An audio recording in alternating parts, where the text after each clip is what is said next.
என் உறவுகள் அனைவருக்கும் வணக்கம். உலகெங்கிலும் கொரோனா என்கிற இந்த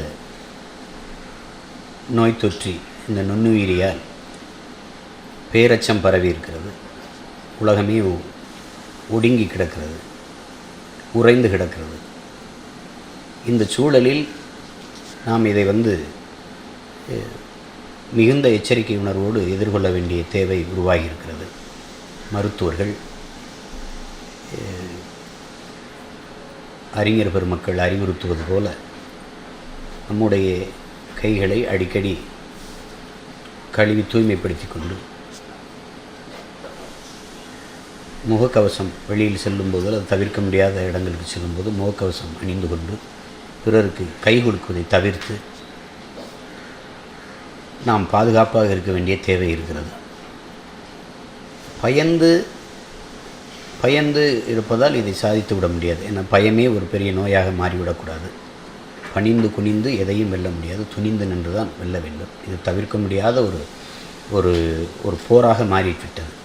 ஆயுதங்களை கொண்டு தொடுக்கப்படும் போர் போல கண்ணுக்கு தெரியாத இந்த நுண்ணுயிரி ஒரு போரை தொடுத்திருக்கிறது, ஒரு உலகப் போரை தொடுத்திருக்கிறது. இதை நாம் எதிர்கொள்கிற ஒவ்வொருவரும் நாம் போராளிகள் தான்.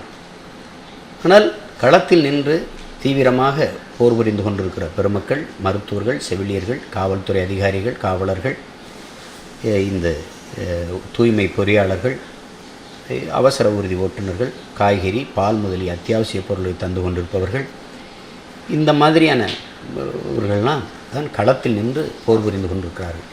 அவர்களுக்கு துணையாக நாம் இருக்க வேண்டும், உதவியாக இருக்க வேண்டும் என்றால் அரசு அறிவித்திருப்பது போல இந்த நாடடங்கு உத்தரவை ஏற்று வீட்டுக்குள் நம்மை நாமே பாதுகாப்பாக பார்த்துக்கொள்வதுதான். நம்முடைய பாதுகாப்பு தான் நாட்டின் பாதுகாப்பு, வீட்டின் பாதுகாப்பு தான் நாட்டின் பாதுகாப்பு என்கிற தெளிவும் புரிதலும் நமக்கு வர வேண்டும். இது யாரும் விரும்பி ஏற்றுக்கொண்டதல்ல, திணிக்கப்பட்டதும் அல்ல. இது தவிர்க்க முடியாத ஒன்றாக ஆகிவிட்டது.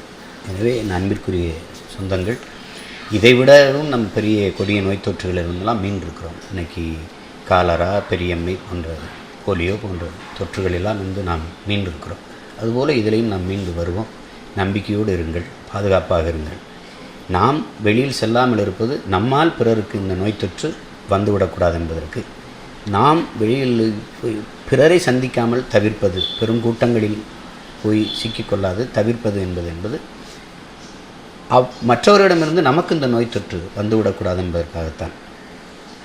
எனவே இதை கவனத்தில் எடுத்துக்கணும். குறிப்பாக என்னுடைய நாம் தமிழர் சொந்தங்கள், என் அன்பு உறவுகள், முடிந்தவரை உணவின்றி நீரின்றி தவிக்கும் நம் உறவுகளுக்கு உதவுங்கள். முகக்கவசம் அணிந்து கொண்டு, கையுறை அணிந்து கொண்டு, பாதுகாப்பாக நீங்கள் இருந்து கொண்டு மற்றவர்களுக்கு அந்த உதவியை நீங்கள் செய்ய வேண்டும் என்று வேண்டுகிறேன். செய்து கொண்டிருக்கிறீர்கள். அதை செய்யும்போது அவர்களும் பாதுகாக்கப்படணும், நாமளும் பாதுகாப்பாக இருக்கணும் என்பதுதான் இதில் முதன்மையானது. அதை தொடர்ச்சியாக செய்து கொண்டு வாருங்கள். நம்பிக்கையோடு இருங்கள். நாம் வென்று மீண்டு வருவோம். வாழ்த்துக்கள்.